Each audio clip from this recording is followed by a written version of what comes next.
My girlfriend and I are getting married next month, and we have been pretty excited about it. All the hard stuff, such as making the payments, drafting up the guest list and invitations, as well as finding a proper catering service, is over, and we now have all of the fun stuff happening.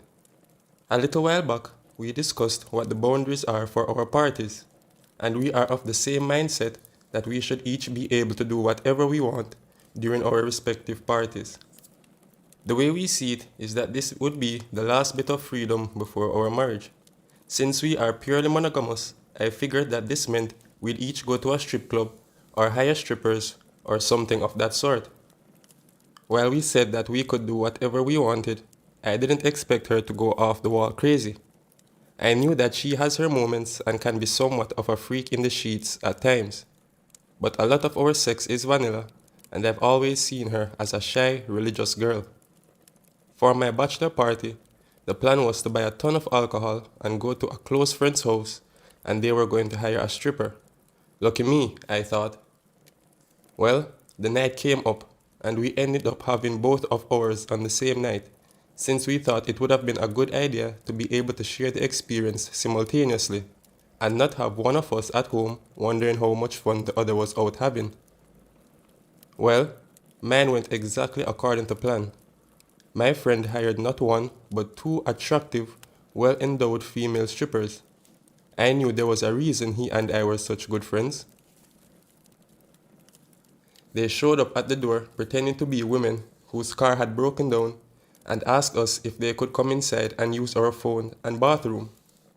We immediately caught on to the gag and played along until they returned from the restroom wearing the skimpiest of lingerie I'd seen in a long while.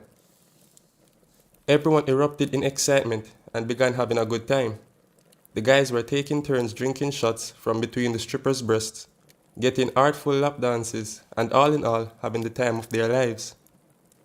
I remember once thinking to myself that these ladies were earning their money tonight. All the time, I was sitting back getting plastered from all the drinks they would pass me, while I cheered and rallied them on. I am the type of guy who has more fun seeing everyone enjoy themselves, so this was literally as good as it could get for me.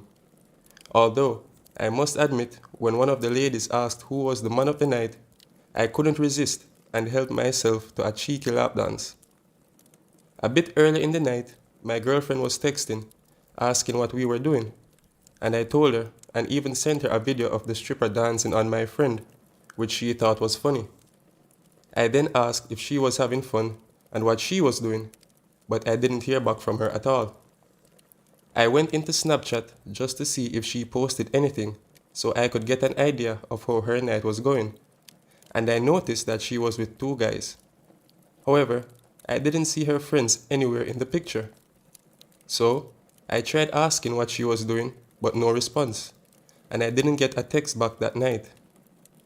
I didn't think much of it, partly because I didn't want to be a nag, and also because I was busy catching all the drinks my friends kept passing to me. The night went well, and we said bye to the strippers at around 3 a.m., and at that point I was so drunk that I passed out on the couch as soon as they walked out the door. The next morning, I went over to her place to check on her and see if she was there, and when I entered and walked into her room, I noticed her clothes from last night were strewn on the floor, and she was laying naked on the bed. It wasn't how she normally would take them off and lay them down, plus she doesn't sleep naked. I just figured that maybe the night got the better of her, and after all the shenanigans, she was too tired to properly arrange her clothes.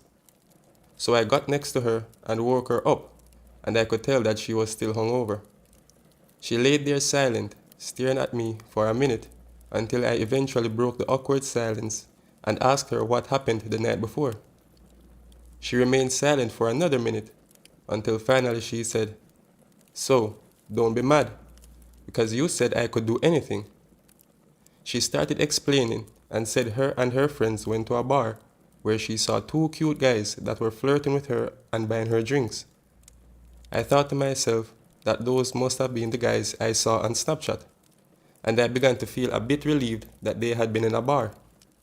Well, my relief was short-lived when she continued and said that she ended up letting them take her to her place to hang out, and they eventually had a threesome with her. She explained that she knew it sounded crazy, but that I shouldn't be mad at her. I didn't know what to say. For the first time since I've known myself, I was literally lost for words. She reminded me that we spoke before and said nothing at all was off limits. I found my words and managed to tell her that I didn't know it meant that she would do this. She explained that she didn't see this as cheating, as it was our anything goes night, and that she wouldn't ever cheat on me or do anything like this again.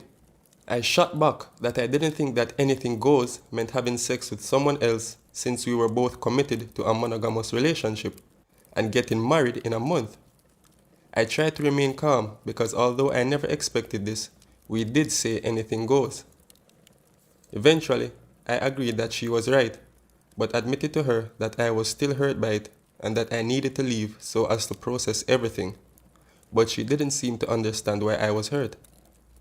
Since then, I have texted her a bit, but I am just not sure what to do at this point. Even though she has a point that we did talk about it beforehand, and I agreed that she could do anything. I just didn't know that she actually would do anything, especially have a threesome. I want to forgive her because I don't want to seem like I'm going back on what I said, but at the same time, I feel like she really tested me by doing that. I'm contemplating whether I should ask her for a free pass for myself, but at this point, I don't know if that will make me feel any better, or more importantly, be able to look at her the same again.